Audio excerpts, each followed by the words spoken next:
Hey everyone, taking a look at Fly Me to the Moon, and we're going to do some tritone substitutions this time. And these follow some basic reharmonization rules, but they're a little complicated actually. So we're starting at the beginning here with A minor 7th. And then right before we get to the D minor, we're going to go to an E flat dominant 7th.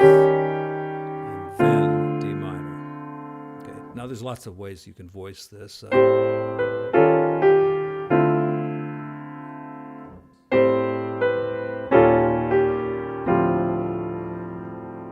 But let's just go over the basic idea here. So a lot of times when you're reharming something, you kind of work backwards from where you want to land. So we want to land on D minor. So what would precede a D minor chord, according to the cycle of fifths? It would be an A 7th. Right? So we got A minor 7th. So suppose we change that to A 7th. Okay, all right, that sounds pretty good.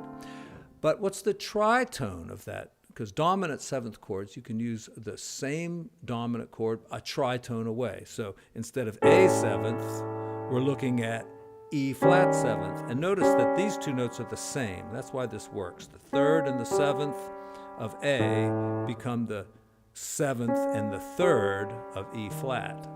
So we're actually doing two things simultaneously. We're changing A to A 7th and then doing a tritone substitution. Now, nobody wants to think about all that when they're going through a song like this.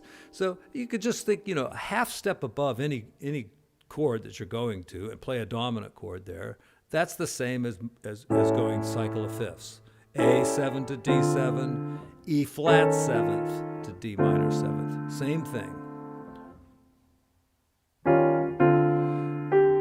Okay, and then as we get right here, we could change it to D7, but we want to do the tritone substitution. So, you don't have to think about, well, what's the tritone of D?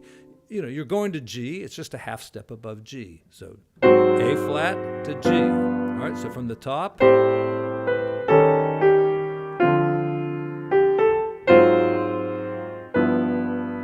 getting some kind of rich voicings here, so I'm going to keep it simple.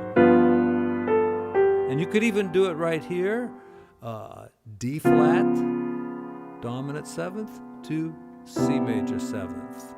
And notice up there above there they have some extra chords there from C major 7th. You could go right to that F sharp, dominant 7th. That's a tritone from the C7, that's right below it. And then we've got F major. So you could do C 7th going to B minor 7th. It's not the slickest change, though, in the world, though. So you might avoid it there.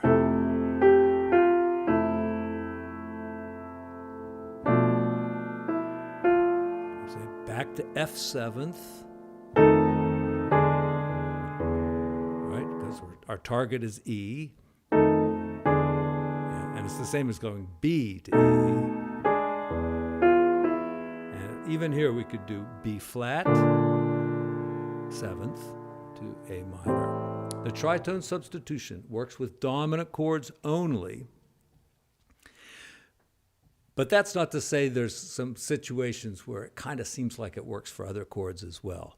But it's basically dominant 7ths where you can use the tritone substitution. In fact, in this song, tritone substitutions work best like on the 4th beat.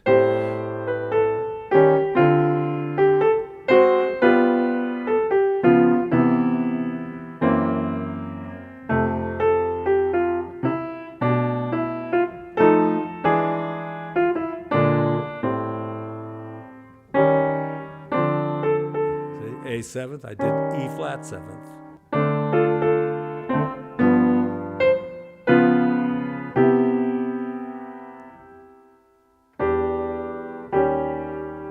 E flat instead of A. And notice A flat 7th, works well with that melody note. Here's a little reharm thing for you. Put a D flat triad here. take it to C major.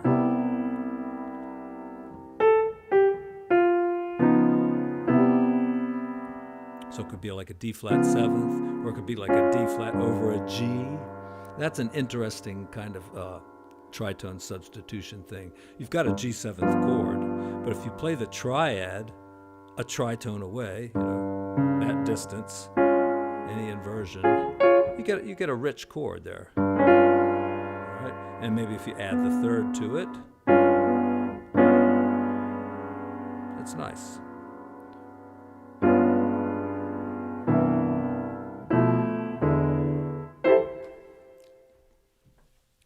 So we've still got lots of ideas to cover on these songs, Fly Me to the Moon and the 5 other songs that are down there in the description. We're going to cover block voicings like this. And we're going to cover drop 2. And we're going to cover, advanced improv and reharmonization. And, we're not going to get too deep into it, but we've got several more videos to go. So please stay tuned, like and subscribe if you haven't done so already, and I'll see you again real soon. Thank you.